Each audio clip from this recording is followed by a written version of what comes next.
এবাৰ হাতী এজনী আৰু কুকুৰ এজনী একে সময়তে সৰগৰ্ভা হ'ল।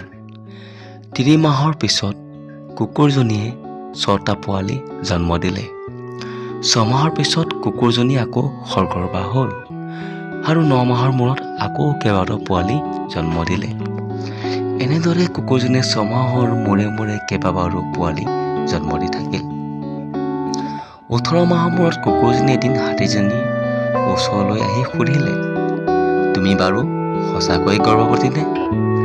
আমি একে সময়তে সৰগৰ্ভা হৈছিলো আৰু এতিয়ালৈকে মই কেইবাবাৰো পোৱালি জন্ম দিলো।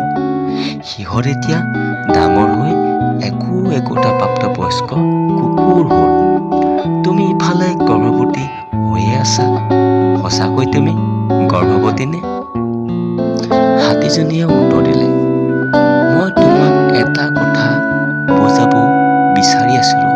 শুনা, মই ইমান দিনে গৰ্ভত যি ভ্ৰূণ কঢ়িয়াই লৈ ফুৰিছো, সেয়া এটা হাতীৰ ভ্ৰূণ, কুকুৰ পোৱালিৰ নহয়।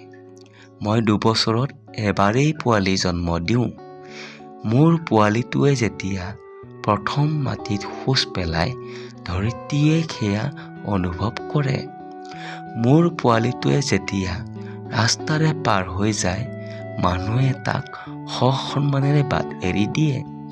মই যি ভ্ৰূণ কঢ়িয়াই লৈ ফুৰিছো, সেয়া ভ্ৰূণ মানুহৰ দৃষ্টি আকৰ্ষণ কৰে। গতিকে ২ বছৰৰ বাবে মই যি কঢ়িয়াই লৈ ফুৰিছো, সেয়া স্বৰ্গীয় আৰু মহান। এই কাহিনীটোৰ পৰা আমি এটাকে বুজিব পাৰোঁ যে যেতিয়া তুমি বিচাৰি থকাখিনি আনে তোমাতকৈ আগতেই লাভ কৰে, তুমি হতাশ নহবা। আনৰ প্ৰাপ্তি দেখি ঈৰ্ষান্বিতও নহবা। যদি তুমি হাজাৰ প্ৰাৰ্থনা কৰিও ফল পোৱা নাই, তুমি আশা হেৰুৱাই নেপেলাবা। মাত্ৰ নিজক বুজাবা, মোৰ সময় আহি আছে আৰু যেতিয়া মোৰ সময় আহিব, গোটেই পৃথিৱীয়ে মোৰ সফলতাক সন্মান জনাব। ধন্যবাদ।